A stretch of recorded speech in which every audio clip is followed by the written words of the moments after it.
How's it going, everyone? It's Tekken here bringing you another Tekken 8 video, and today we're going to be doing a 10 tip video, starting off with my very first tip, which is to go to the settings and go to your game options and to turn on the rollback settings for prioritize responses. This will make it to where there is less input delay in your responses rather than having it at standard, which is going to have it to where it's going to prioritize the frame skipping. So rather than prioritizing the frame skipping, prioritize the better input responsiveness for your input. So put this setting on right now. Tip number 2 for you guys for Tekken 8 is going to be understanding what is natural combos or not. So if you don't know, not everything you do is going to be a natural combo. So if I do this right here, it looks like this is a natural combo, right? It looks like, oh, this is a combo. If I do 1, 2, and 2, 3 for Jin, this is a combo. However, what you need to know is that everything is not a natural combo. So if you press start, you go over to your settings, you go to your practice settings,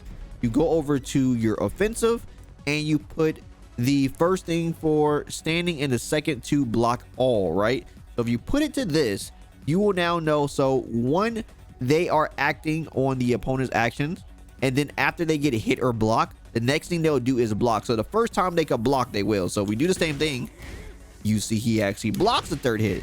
This means this is not a true combo. So now you know that only the 1, 2 of this combo or the string is a true combo and the 3 is not. So this helps you practice figuring out what is going to be good punishes and stuff for your character. You may think this is a combo and like, oh, this seems like a good punish. No, it's probably not. It's probably a better punish or something you can do. So check to see what is your best punish on certain things when you have these settings on, because maybe certain combos that you thought were real are not real once you understand how natural combos work inside of Tekken. Tip number 3 for Tekken 8 is going to be checking your counter hits. So counter hits are a very important part of Tekken, and they're going to be things that are going to give you more frame advantage, or they're going to be able to make things change properties. So for example, here, if we take this string from Jin here, which is his down forward 3-4. So this right here, right? This is a string that goes from a low into a high. You see that he is blocking it, meaning it's not a natural combo like we talked about before. However, if we put this to counter hit, so if you press start, you go to your practice settings and you go to player counter hit and you turn this to counter hit. Now the setting is on, and all of a sudden, look at this. It actually combos right here. So this now combos on counter hit. But this is just a basic example of just showcasing that certain things that don't combo naturally will combo on counter hit. But there are other things that happen from this. So like we were just talking about, sometimes the properties change. So if we take this forward 4 from Jin, this naturally just does a hit and he goes in a stance and it's plus 11. Nothing too crazy. He just gets a stance follow up and he could go for a potential mix up. However, with that counter hit setting turned back on, if you land a counter hit with his forward 4, as you see, they actually sort of tumble down to the ground, and this actually allows Jin to pick up for a combo opportunity.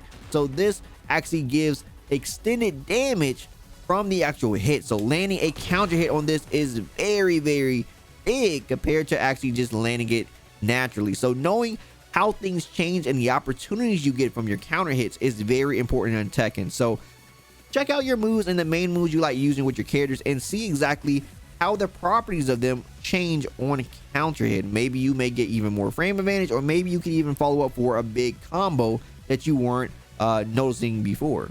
Tip number 4 for Tekken 8 is going to be working your punishment up. So if you watch my beginner's guide, we talked about the basics of punishment and how everyone has 10 frames as their fastest button. So if something is minus 10, then it is punishable.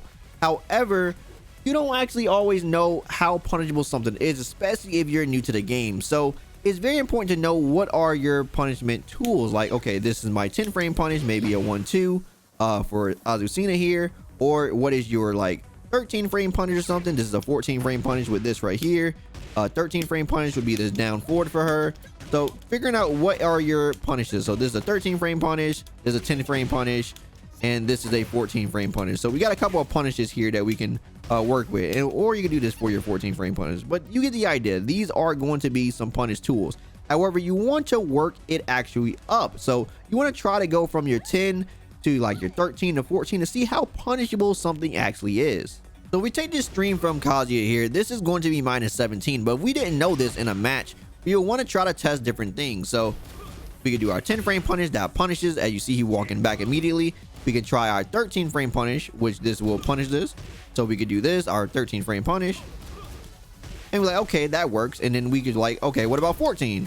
And we see it's 14 frame punish. Well, it's like, okay, what about 15? And once you get to that point, then you just know, right? So the main thing about things in this game, especially for standing punishment, is that things are going to be basically from like your 10 frame punish to your basically 15 frame punish. A lot of like universal punishes for launching are going to be like 15 to 16 frames. So once you get to like the 15 or 16 frame range, that's where things are going to start being launch punishable. Even if like crouching attacks, doing your while standing launcher, this is going to be 15 frames, 15 to 16 frames for a lot of characters. This is going to be something basically to keep in mind. So same thing with your while standing punishment. So figuring out what buttons are your fastest. Like this is 13 for her, this is 20, so this is pretty slow. But just figuring out like, okay, what are the buttons you could press inside of your stuff, and what is going to basically give you what you need. So once again, this is like 11 frames. It's like, okay, so did 11 frame punish the low? Did the 13 frame punish it? Okay, if that punished it, what about the 15? And you work your way up for your punishment. So same thing applies there. So when you're trying to figure out how punishable something is, just figure out what are your main punish tools. Your, you know, not every character has 11 frame or a 12 frame. Sometimes it goes from like 10 to 12, you know, 10, 13. Just figure out what your buttons are, what your frame advantage or frame startups are, and go from your punish from there. Typically go from like, okay, what are my 10 to 15? Once you have that, you're pretty good, and you can start trying to implement this game plan. Tip number 5 I want to talk about is using your heat wisely. So heat is going to be a very important mechanic inside this game, and like I said before in my previous video, there are a couple ways to go inside of it. So you can just do it like just raw, like in like where you're standing, and this will actually do an attack with it just like that. But it is going to drain about 25% of your meter right off the bat. If you don't want to have the attack with it, simply press back as you're doing this, and they'll simply just do it in place. But once again, 25% of your meter will be going from just doing a raw heat activation just like this. Now, of course, you can also use a heat engager, which will give you full access to your meter, and you will just run at the opponent, and they're going to be in a pretty much like a stagger state. You could go for a mix up from this. And the reason why I say pretty much use this wisely is because the added benefits you get while being in heat. So when you're in heat, you actually get access to new properties, and this is going to change depending on the character that you're playing. So every character is going to get access to new things. So the thing about June is pretty much this character like sacrifices her life when she does stuff. When she is inside of her heat mode, she doesn't sacrifice her life when she actually does it. And some characters get a bunch of new moves and stuff like that. But the big thing, one of the big things when you actually are in heat, is that it actually does chip damage on your attacks. So I do a raw heat activation here, and then I just start doing like attacks to Kazuya here. You see that he is taking a bunch of chip damage. Like this is just adding up. A bunch of chip damage is happening. And as that is happening, if you have white life that can be healed yourself, gray life, white life, it actually is being healed. So by you just simply putting your opponent on pressure, you actually will be getting that back yourself. So you see she's actually getting it back, as you can see. So she I'm putting them on block, and she is gaining it back. And this is even outside of heat. If we go inside of heat, once again, she doesn't use her life no more, so this is the unique thing about her. But he is still taking massive chips. So you take a bunch of chip from the opponent, and you get access to a bunch of things. Once again, if you use your heat engagers, you can use them on hit or block now. So if I do this, if I do things like this, you can use it like that. This will spin the entire bar though. So when you actually do this, you're sacrificing the entire bar that you have left. Now, the thing about this that's cool is that it doesn't matter how much you got left. So if you just got a little bit left, then you can still utilize this and get access to something like this. So it's pretty good to like try to stay in heat as long as possible to like get the added benefits of your new moves and just utilizing it, because sometimes there's even moves that deplete the gauge in small increments with certain characters. So play around with that stuff for sure. Also, you also have access to, of course, your heat smash. So there's going to be 2 different ones for certain characters as well. So for example, June here, she has access to this right here, and this heals her. You could tell if something is healing a character by the little green aura that comes around their health bar like this. So this heals her because, once again, she is a character that sacrifices her life for certain moves. She also has one that is a mix-up. So inside of her stance, she'll get access to a low version like this. So she get access to a low. So she has 2 different versions depending on what you're doing with this character. And this allows her to like sort of get a mix-up opportunity from her actual heat smash. So certain characters have 2, and some characters just have added benefits of different increments and different moves and stuff like that. So play around with your characters, see what your character has for heat, and yeah, just don't spin your heat for just, you know, using this and then going straight into a heat smash. Try to get all the other added benefits of your heat mode, see what your character has, play around with it, and use it wisely. Speaking of mechanics to use wisely, the next mechanic is to don't use rage so early. So you basically get rage once your health gets below a certain point. So when your health gets below a certain point, you get access to rage state, and the rage state is going to basically give you more damage. So this is going to be a way for you to actually come back on your opponent, and this of course is going to give you access to your actual super. So this is going to be your rage right here. The thing about actually utilizing that super is once you do it though, you actually put yourself out of rage state. So that means you no longer have access to the benefit of the damage bonus. So while the supers are good and they're great ways to close out rounds and stuff, the other added benefit of having the actual damage boost is very good, especially if you have your heat available to you still. Then this could be a very good way to come back, because you can have access to your new moves, you're doing a bunch of chip damage, and you can cash out with supers and stuff like that. Tip number 8 for you all is going to be utilizing close running attacks and how to do that. So there's going to be certain times, especially with certain characters, where you're going to want to utilize your running attacks up close because they're going to get really good frame advantage, or they're very fast, and they also have like very good like counter hit properties and stuff. Some of them are very good. So taking a running attack from June here, so we do this running 3 right here. This is a running mid attack for this character, as you can see. Now, a reason you may want to do this, I put the frame data on, is because this is a +3 attack, as you can see. So this is going to be an attack that is going to be plus. So this may be something you want to utilize in your pressure, say if it is, right? The way to do this, if you're far back, obviously is just to tap forward once and then hold the next forward, and this will put you in a running state. So running is a lot easier in this game, and you just basically press your button.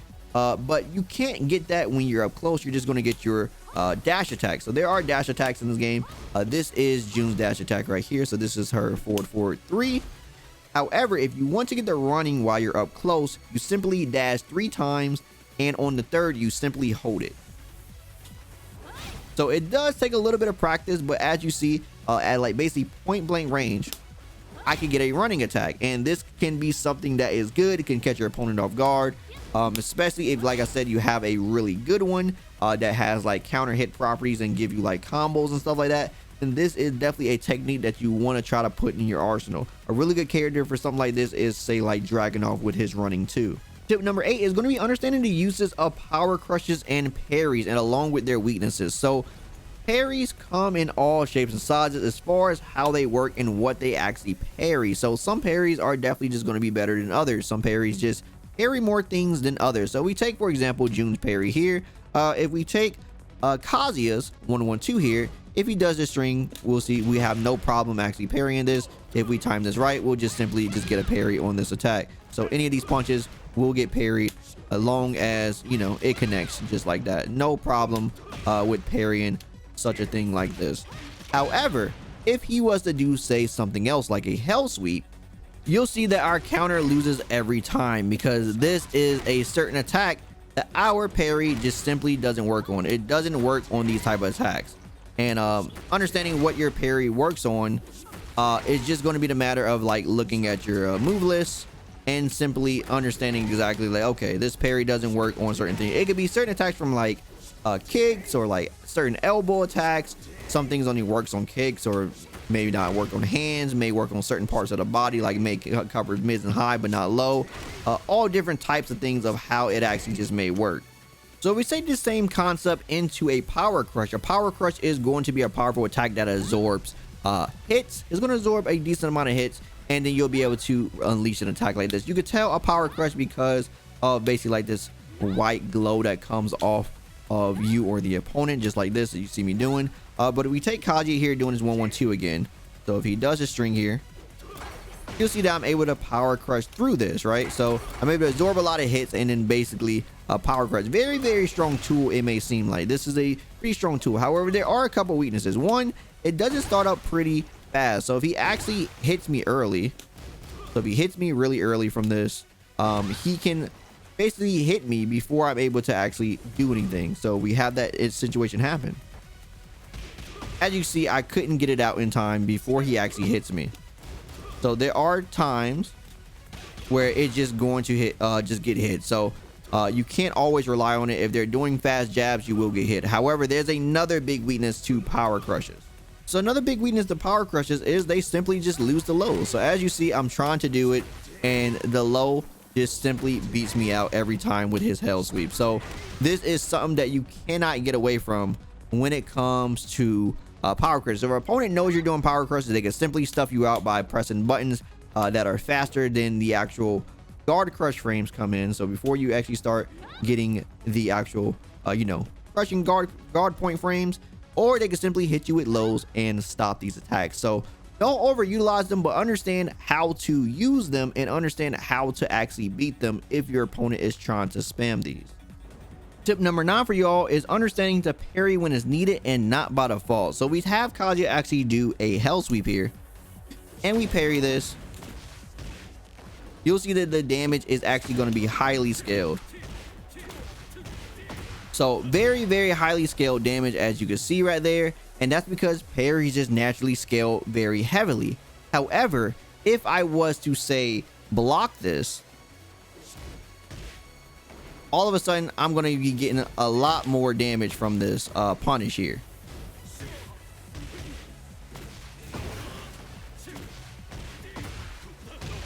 As you can see, we got a lot more damage from that punish than what I was doing before. So you get a lot more damage from actually just blocking the lows. But when should you actually just do a parry? Well, there's times where certain characters don't actually stop their attacks. Once again, we look at Kazuya when I actually hit them with or block the hell sweep here. If we look at this, you see he sort of like reels back, and this means we get a punish from this sort of attack. He reels back, and this is a punish opportunity. A lot of characters reel back when they're highly punishable like this. So what about characters that don't do this?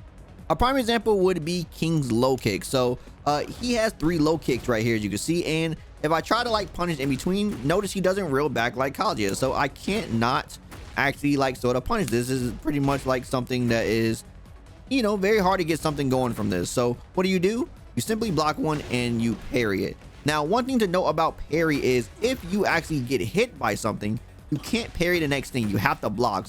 So you can block one or get hit by one, block the other one, and then parry the one afterwards. So something like this, right? But you can't go from getting hit to try to parry. It just simply don't work. So you can block the first one and parry, or you can just parry the first one if you really know that is coming. But simply block one, and if they go for another, then you get the parry opportunity from here. So this is a way to punish something like this where they don't actually reel back to get a big punish like Kazuya. So certain things like this where there's multiple lows and you block one and you know the other one is coming and stuff, these are very prime points to actually go for your parries, especially if they don't reel back to get a big punish. You always want to get your most optimal damage if you can, but if you can't get a big launch punish on it, then this is the next best thing.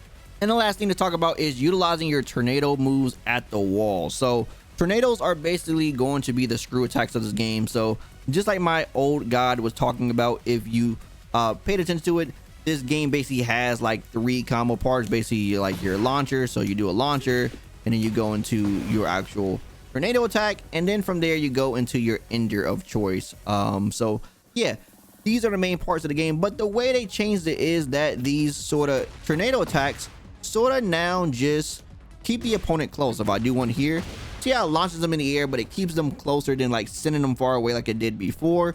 So it's a lot easier to combo these than before because of them actually staying closer. But this also means because they launch higher in the air, just period, this allows them to be used at the wall than they did before. So you can use them a lot more frequently at the wall. So you got a lot more damage opportunities because it actually like sort of splats them like this, and you can sort of go for you know, your ender of choice, so you can sort of finish your combos just like that. So you get a lot more bigger damage at the wall than you did before at ease of access. So You don't have to worry about calculating the spacing at the wall as much as before, which is still important to know exactly like how to like splat them on the wall, or like how like which move to use to send them to the wall, because some moves just have further reaching splats than others. But when you actually have that and you haven't used your tornado yet, make sure you utilize your tornadoes at the wall to actually get that resplat to get more damage inside of your combos. And that pretty much covers everything I want to talk about for my 10 tips for Tekken 8. I hope you guys found this useful. Now I hope you guys can utilize some of this stuff inside of your game plans to optimize your play, and to also just make it to where you have an overall better learning experience inside the game. Anyway, if you like anything I had to say today, drop me a like, I greatly appreciate it. And if you hear more from me, follow my socials. Also, don't forget to subscribe and turn on notifications so you know the next video goes live. As always, my name is Tekken, and I'll see you next time. Signing out.